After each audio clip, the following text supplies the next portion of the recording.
what's going on.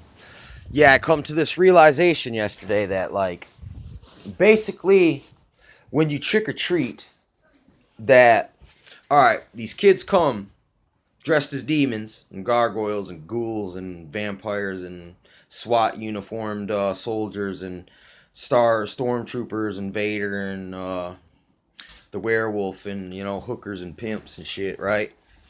It's like they come to your door and they had this effigy carved. It's a pumpkin. It's a natural thing. It's like it's a idol of a pumpkin because it's a plastic cast of a pumpkin. You know what I'm saying? These kids come to your door and they knock. They say trick or treat, right? So in other words, this person now, in order to appease the spirits, right? These sometimes literally, I guess truly it could mean spirits could just mean masked people, because when they disassociate by the mask, they allow the spirits to come in and like influence them.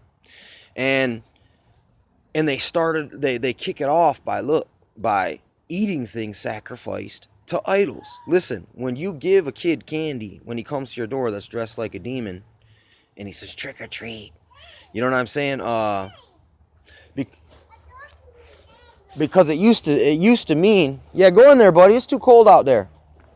Go in there. Trick or treat. It's if you don't give us a treat, we're gonna play a trick on you. In other words, the mischievous kids will go destroy your crops if you didn't like give them cakes and like peanuts and stuff. They like basically a bunch of little mob of homeless orphan kids.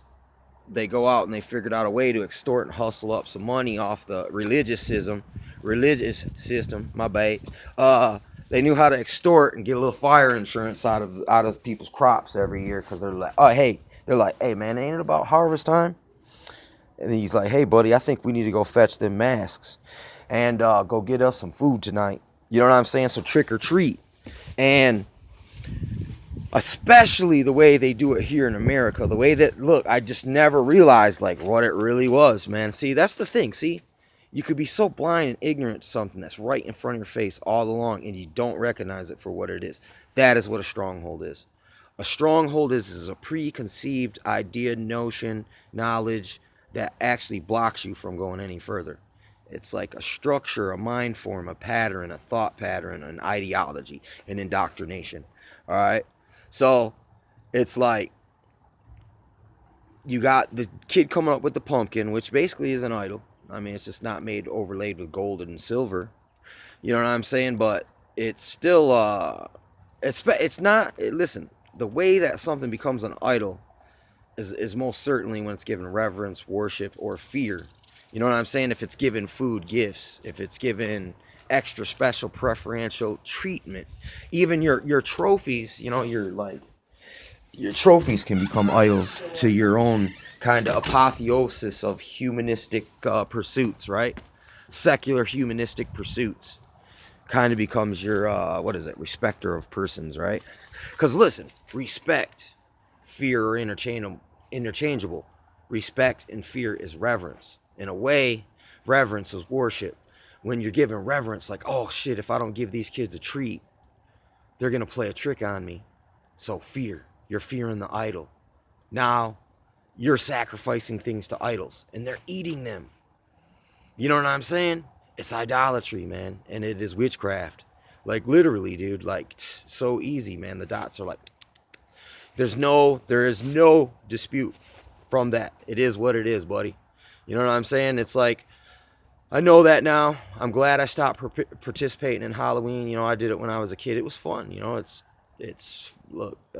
fear is exciting. You know what I'm saying? It gives you a rush, a kick. But, it's like, once you try to, it says, the man that flees from wickedness makes himself a prey. It's like, look, now all of a sudden, you got to get through this thing knowing that you're a prey without letting the fear overtake you of these idols, of these people in masks and all their magicianry and their tricks and treats that they try to give you. It's like sometimes they're like, if you don't take our treat and eat it, we're gonna play a trick on you, buddy. Kind of like the magicians did when they threw legalese and mumbo jumbo and word magic and laws, like kangaroo court style justice system. They wrote this law that they knew would target specifically only Daniel.